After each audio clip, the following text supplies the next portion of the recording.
오늘 사순절 넷째 주일 하나님께서 우리에게 주시는 말씀 봉독합니다. 누가복음 7장 11절에서 17절까지 말씀입니다.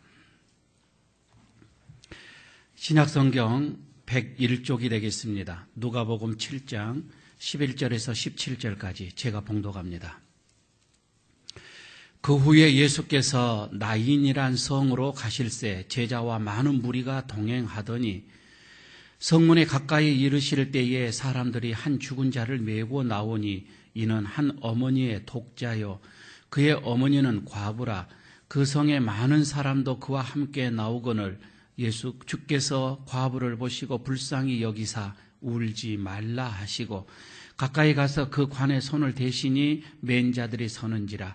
예수께서 이르시되 청년아 내가 내게 말하노니 일어나라 하시매 죽었던 자가 일어나 앉고 말도 하거늘 예수께서 그를 어머니에게 주시니 모든 사람이 두려워하며 하나님께 영광을 돌려 이르되 큰 선지자가 우리 가운데 일어나셨다 하고 또 하나님께서 자기 백성을 돌보셨다 하더라. 예수께 대한 이 소문이 온 유대와 사방에 두루 퍼지니라. 아멘. 우리 옆에 있는 분들과 인사 한번 나누도록 하겠습니다. 한 주일 동안 평안하셨습니까? 인사하시고요. 말씀에 은혜 받으십시다. 인사 한번 더 하시기 바랍니다. 1층에 우리 집사님 잘 들리시죠? 손 한번 들어주시고요. 감사합니다. 3층에 잘 들리시죠? 어둡습니다.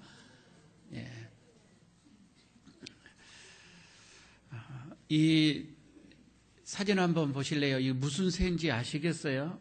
아마 처음 본 새일 것 같은데 좀 더 가까이서 보도록 하십시다. 예쁘다라고 하는 것보다 참 사납게 생겼다. 이런 게 느껴지죠.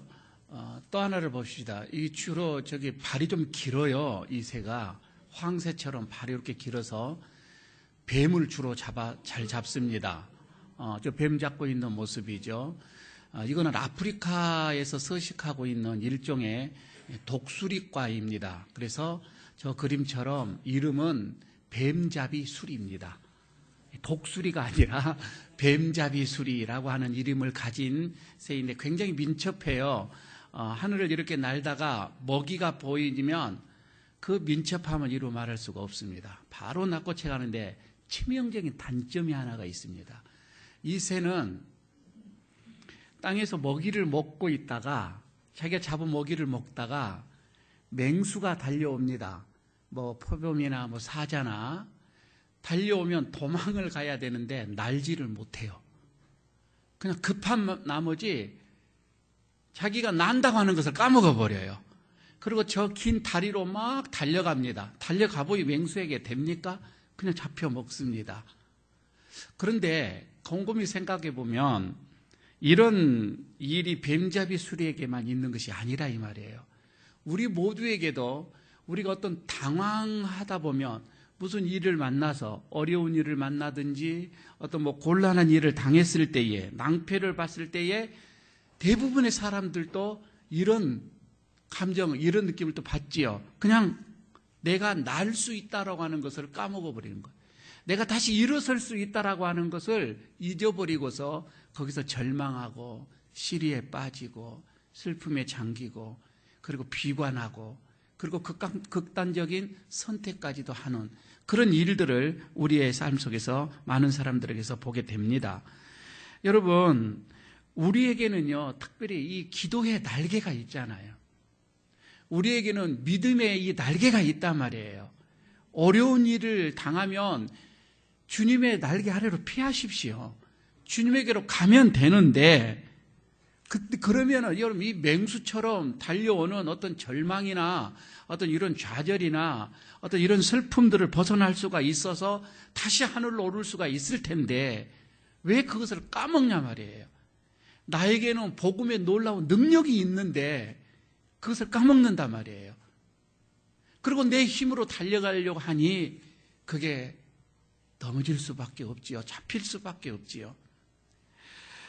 깊이라고 하는 것을 뒤집으면 높이가 되잖아요.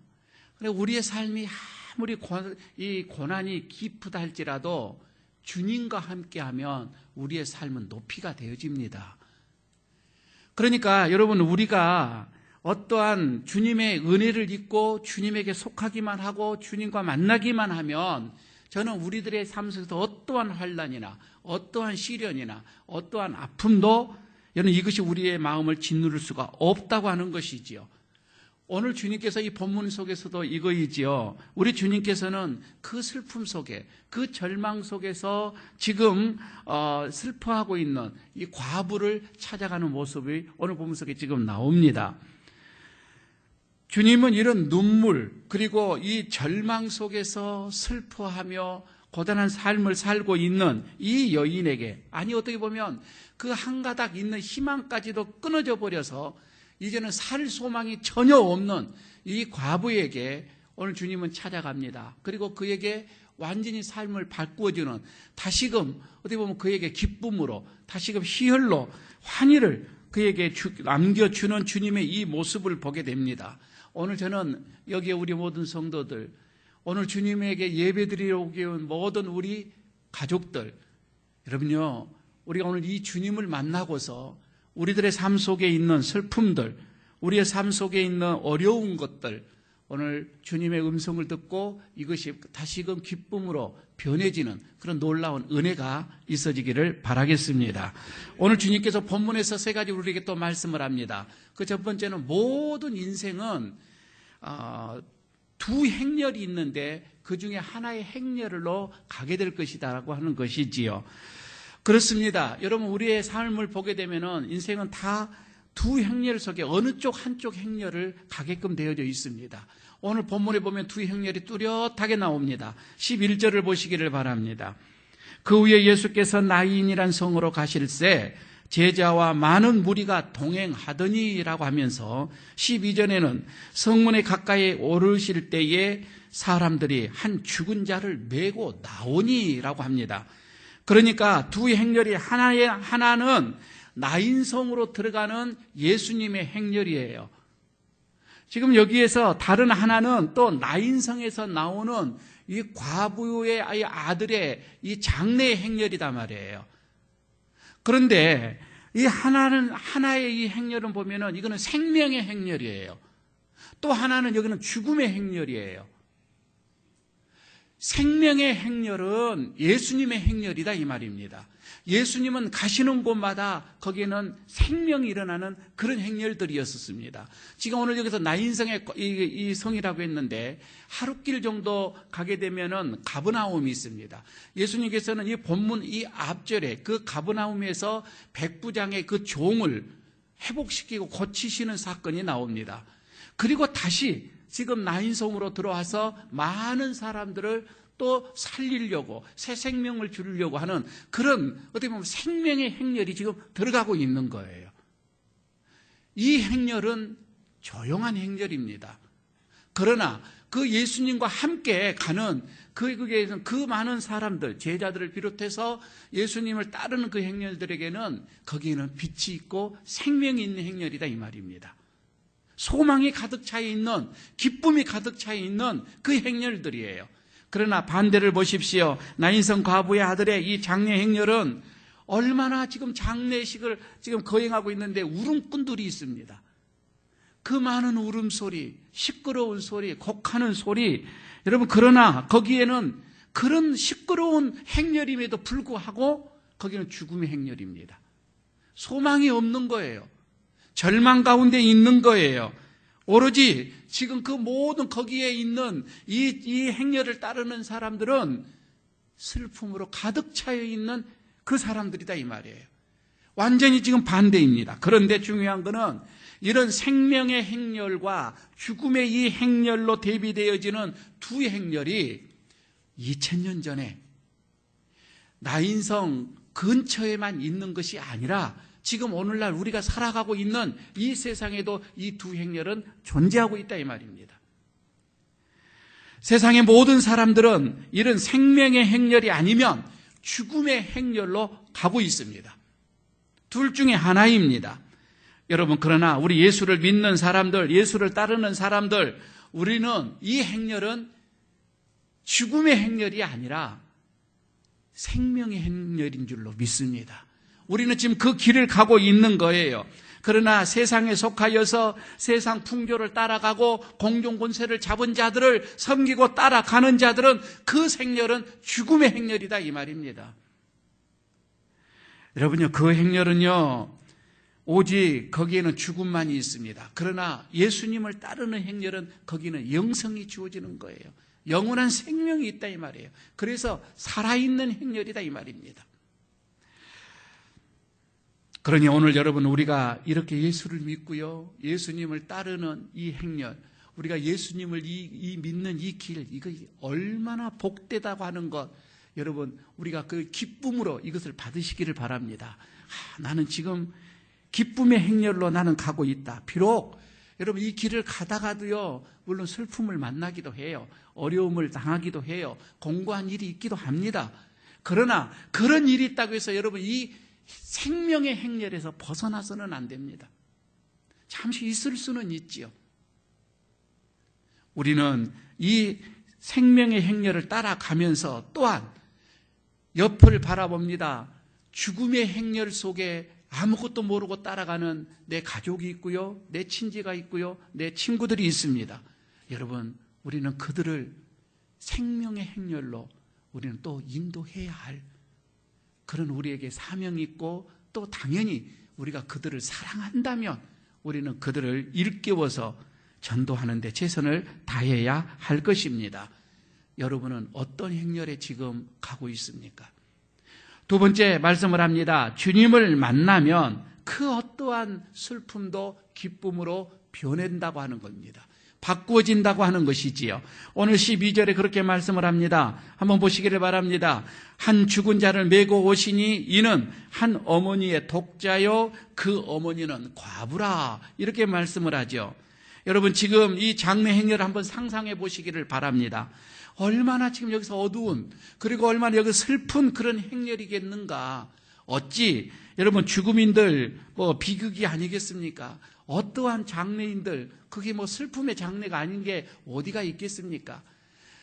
살 만큼 사시고서 이렇게 가셨다 할지라도, 세상을 떠났다 할지라도 떠나보낸 이의 그 마음은 슬픔으로 가득 차 있는 거예요.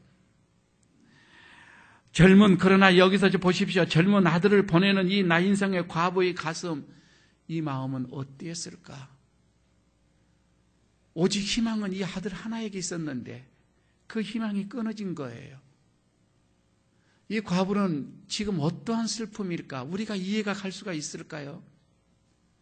이해를 한들 그 공감이 어느 정도 지금 우리가 그 공감을 나에게서 느낄 수가 있을까요?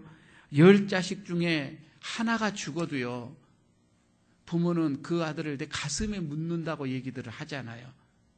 그렇지만 지금 여기서 하나밖에 없는 이 아들이 죽었으니 이 과부는 이제 어디에다가 의지하고 어디에 소망을 두고 그의 남은 삶을 살아가야 할까? 그녀의 슬픔이란 가히 여러분 헤아릴 수 없는 그런 지금 그런 상황입니다. 여러분, 이런 과부의 그러나 이 슬픔이 무엇을 말하느냐 하면은 이 땅에 사는 인생들의 이 비극의 절정이 무엇이라는 건가를 보여주고 있는 거예요. 야, 슬픔, 비극이 이런 거이구나. 우리 인생들의 슬픔은 피할 수가 없습니다. 물론 여러분 기쁜 일들도 있지요. 즐거운 일들이 없겠습니까? 그러나 슬픔 언제나 여러분 우리 만나게끔 되어져 있습니다. 지난 여러분들의 과거가 슬픈 일들이 많이 있었지만 앞으로 또 없으리란 법도 없습니다. 이것은 늘 우리의 삶 속에서 존재하는 거예요. 필연적인 겁니다. 정도의 차이는 있겠지요. 그렇지만 슬픔의 그림자는 우리의 인생에서 늘 드리워져 있습니다. 여러분, 왜 그렇습니까? 이런 죽음의 그림자, 이 죽음의 행렬은 늘 우리에게 곁에 있습니다. 영원히 없는 것은 아니에요. 이 죽음은 그래서 우리 인생이 피할 수 없는 거다 이 말입니다. 한 사람이 죄를 범함으로 인하여 이 죄가 이 세상에 들어왔고, 그리고 그 죄로 말미암아서 우리 인생들에게는 죽음이 왔다라고 얘기를 합니다. 그래서 여러분 이 죽음의 행렬은 우리는 피할 수가 없는 거예요. 그래서 여러분, 우리는 사랑하는 사람을 죽음으로 내주기도 합니다. 아니, 내 자신도 또 그 죽음의 길을 가야만이 되어집니다. 이 죽음의 공격 앞에서는 우리는 속수무책으로 당하고 맙니다. 그래서 가장 비극 중에 비극이 죽음을 해결하지 못한 거예요. 그런데 말이에요, 오늘 여기서 본문을 보게 되면은 이런 죽음조차도 예수님을 만나면 해결이 되더라 이 말입니다. 예수님을 만나니 이 죽음이 해결함을 받습니다. 13절을 보시기를 바랍니다. 주께서 과부를 보시고 불쌍히 여기사 울지 말라 하시고, 14절에는 또 이렇게 말씀을 합니다. 가까이 가서 그 관에 손을 대시니 맨 자들이 선지라. 예수께서 말씀을 합니다. 정년아, 내가 내게 말하노니 일어나라. 15절에 이렇게 얘기를 합니다. 죽었던 자가 일어나 앉고, 죽었던 자가 일어나서 앉았습니다. 그리고 말도 하더라 이 말입니다. 예수님께서는 그를 어머니에게 내어 주었다고 얘기를 합니다. 즉 말씀드려서 오늘 여기에서는 예수로 인하여서 상황이 한순간에 바뀌어져 버렸다 이 말입니다. 죽음의 이 행렬에서 기쁨의 행렬로 바뀌었다 이 말입니다. 조금 전에서 그 울음소리에 그 죽음의 행렬을 지금 이 순간으로 한번 생각해 보십시오. 얼마나 거기서 기쁘고 즐겁고 환희에 넘치는 행렬이 되어버렸다 이 말입니다. 누구 때문에? 예수님 때문에. 예수님 때문에 이렇게 됐다 이 말입니다. 여러분, 이와 같이 예수를 만나기만 하면, 예수님을 만나면은 죽음의 슬픔조차도 생명의 환희로 바뀔 수가 있다라고 말씀을 하고 있습니다. 여러분, 예수님을 만나면 그래서 죽었던 자가 다시 살아나는 역사가 일어납니다. 이거 말이에요. 우리 예수님께서 말씀 한마디예요. 딱 말씀 한마디만 하시면 죽은 자가 살아납니다. 청년아, 일어나라. 이 말씀 한마디였어요. 그런데 예수님께서 여기만 말씀하셨던 게 아니에요. 앞에 보면 마가복음 5장 41절에도 나옵니다. 예수님께서 그 회당장의 딸이 죽어 있는 것을 이제 얘기를 하죠. 그 아버지가 간청을 하죠. 그때 예수님께서 뭐랍니까? 가서 그 딸을 보고서 달리다굼 이렇게 하죠. 소녀야, 내가 말하노니 일어나라 이 말입니다. 그때 그 소녀가 죽음에서 일어났습니다. 아니, 이것뿐만 아닙니다. 요한복음 11장 43절에서도 이게 나옵니다. 여기에서는요, 나사로가 죽어서 무덤 속에 들어갔습니다. 그리고 3일이 지났습니다. 그런데 예수님께서 무덤 문을 열고서 그 무덤 속에 있는 시체에게 얘기를 합니다. 나사로야, 나오너라. 그 말씀 한마디에 그 시체가 일어나서 나오더라 이 말입니다. 말씀 한마디입니다. 주님께서 말씀 한마디만 하시면 죽은 자도 살아나는데, 하물며 여러분의 지금 이 병든 육체 하나님께서 말씀 한마디만 하면 완쾌될 줄로 믿습니다. 여러분이 지금 다 기울어져 가는 그 사업도 예수님께서 말씀 한마디만 선포하시면 다시금 흥황되어 갈 줄로 믿습니다. 여러분이 바라만 봐도 답답한 여러분의 자녀들을 있지요. 어떻게 할 수가 없어요. 그러나 예수님께서 말씀 한마디만 하시면 자녀들 완전히 피어날 줄로 믿습니다. 여러분, 이것뿐만 아니에요. 에베소서 2장 1절에서 보게 되면은 이런 말씀이 나옵니다. 너희의 허물과 죄로 죽었던 너희를 살리셨다. 이 말씀은 죽었던 우리의 영혼을 살려냈다는 말입니다. 영혼까지도 살려냈다고 하는 거예요. 예수님을 만남으로 인해서 여러분, 우리는 죽었던 그 영혼들이 살아난다 이 말입니다.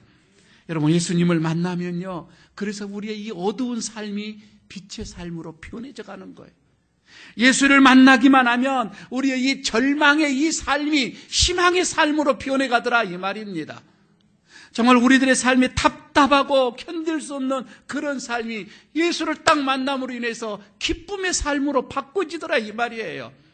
절망과 불평과 불만으로 가득 차 있던 우리들의 삶들을 보십시오. 예수를 만나는 그 순간부터 그들은 감사의 삶으로 변해갑니다.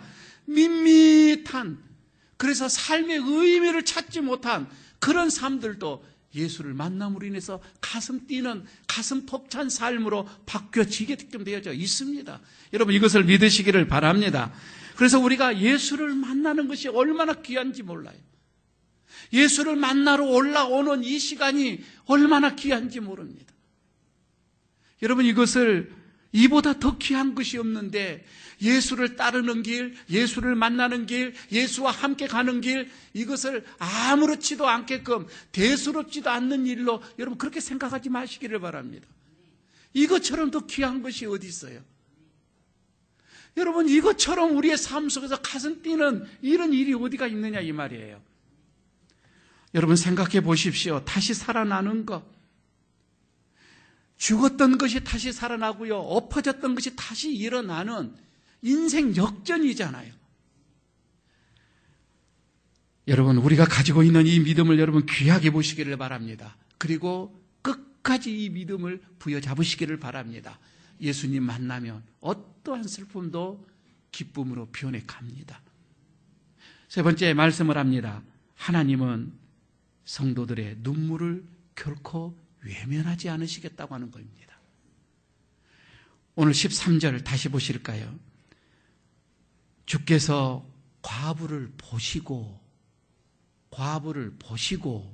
그 다음에 불쌍히 여기사 울지 마라 이렇게 말씀을 합니다. 여기서 말이에요, 불쌍히 여기사, 이 단어 불쌍히 여기다, 우리가 생각하는 그 이상이에요. 우리는 불쌍히 여긴다라면 감정이 조금 변하잖아요. 지금 이 원문에서 보면은 이게 무슨 뜻인가니, 창자가 뒤틀리다, 창자가 뒤틀려 꼬여지는 것, 이것을 말했습니다. 그러니까 불쌍히 여기는 게 창자가 뒤틀릴 정도로, 이게 무슨 뜻일까? 그러니까 좀 더 이걸 각색해서 보면 다른 성경, 이 개역 성경이 아닌 다른 성경에서 보게 되면은 그의 마음이 동정으로 막 흔들리다, 이렇게도 표현합니다. 이거를 좀 더 각색을 해보겠습니다. 우리의 감정에, 우리의 어떤 이런 감성에, 정성에 맞게끔 해석을 하면 가슴앓이를 한다 이 말이에요. 지금 예수님께서는 저 과부를 보시고 가슴앓이를 했다 이 말입니다. 과부의 그 슬픈 것을 보시고, 저 슬퍼하는 모습을 보시고, 그 절망하는 모습을 보시고 예수님께서 가슴앓이를 하고 있는 거예요. 이 말씀은 무엇을 하냐면은 과부의 그 여인의 그 고통을 지금 뼛속 깊이 통감한다 이 말입니다. 같이 느껴진다 이거예요. 이게 예수님께서 나인성 과부의 아들을 살리는 결정적인 계기가 되어지는 겁니다. 여러분, 예수님께서 우리를 보시고 가슴앓이를 할 정도가 되어야 된다 이 말입니다. 도와주시면 안 돼. 도와주지 않으면 안 돼. 응답하지 않으면 안 돼. 주님이 나를 보시고 가슴앓이를 하신다.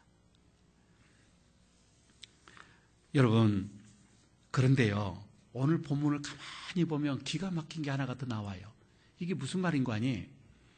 오늘 이 본문 11절 그 위에는 백부장 종을 고치는, 회복시키는 그 병을 고치는 게 나오는데, 거기에서 보면은 뭐가 나오냐면 백부장의 어떤 이런 신하들, 백부장의 종들이 예수님께 가서 요청을 하죠. 이거 좀 해달라는 요청입니다. 그래서 예수님이 가요. 그런데 여기뿐만 아니라 성경이 대부분이 그렇습니다. 예수님께서 누군가를 고쳐줄 때, 중풍병자를 고칠 때는 중풍병 그 친구 4명이 데리고 오지요. 친구들의 간청함을 보고서 고쳐주는 게 나옵니다. 또한 나사로를 살려낼 때는 그의 누이들이었습니다. 그들이 예수님께서 또 간청을 하는 거였고요. 대부분에 보게 되면은 어떤 조금 전에 말한 해당장에는 그 아버지가 딸을 고쳐달라는 간청이고요. 모든 것이 그렇습니다. 누군가가 친척이든, 안 그러면 가족이든, 그렇지 않으면 친구들이든, 어떤 예수님께 간청함으로 인하여서 이렇게 예수님께서 기적을 또 어떤 역사를 이렇게 나타낸 것이 나오는데, 오늘 본문 속에서는 그렇지 않아요. 전혀 누가, 과부 스스로가, 그렇지 않으면 죽었던 자의 어떤 친구들, 아무도 예수님께 간청한 것이 없습니다.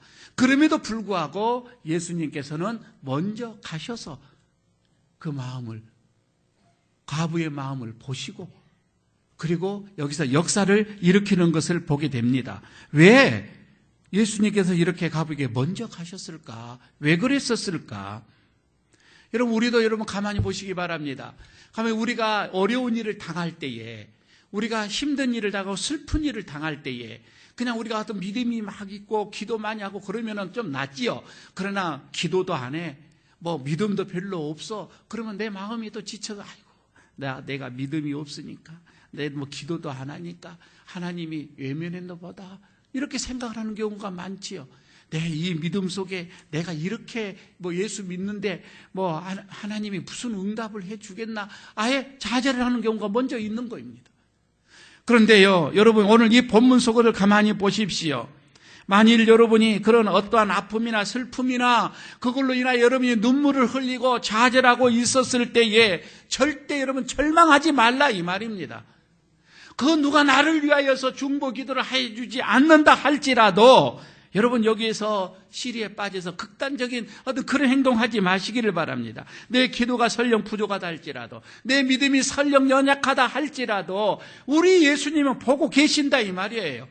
그리고 말씀합니다. 울지 마라. 울지 마라. 울지 마라. 내가 너 다 안다, 이 말입니다. 내가 다 보고 있다, 이 말이에요. 그러므로 여러분 슬픔과 고통 중에서 주님이 나를 보고 계신다, 주님이 나의 이 모든 상황을 아신다, 여러분 이 마음 붙잡기를 바랍니다. 이 믿음 붙잡기를 바랍니다. 여러분 우리가요 이런 마음만, 이런 믿음만 여러분 우리가 붙잡게 되어진다면 죽어있는, 그리고 우리 쓰러져 있는, 그리고 아주 소망이 보이지 않는 여러분 그런 상황 속에서도 여러분 분명 우리를 회복시켜 주실 줄로 믿습니다. 흔히 사람들이 그러잖아요.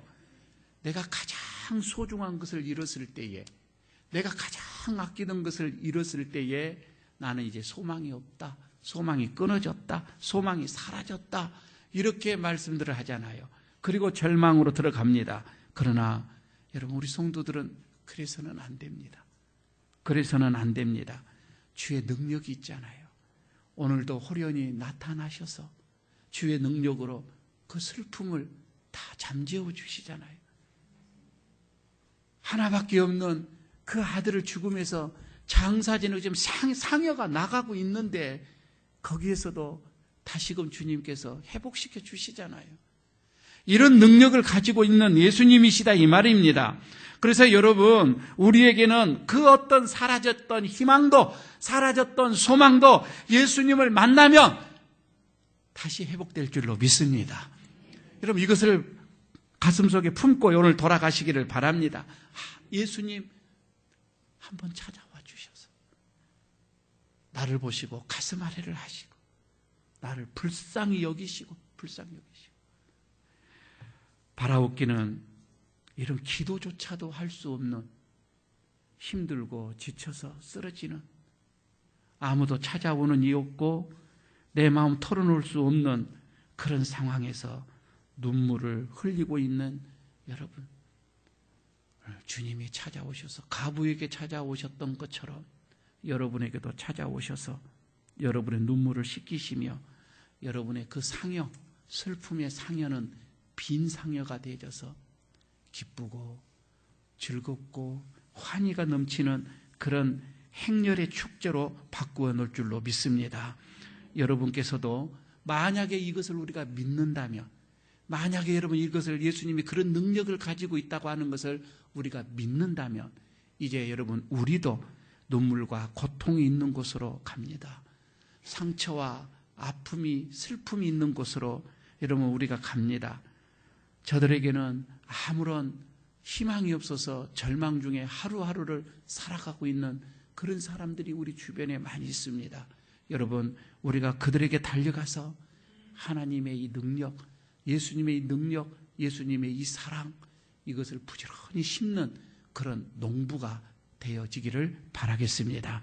주님의 십자가를 바라보는 이 사순절 기간에 여러분의 삶 속에 우리 주님 찾아오셔서 다시 회복의 역사가 일어나기를 주의 이름으로 축복합니다.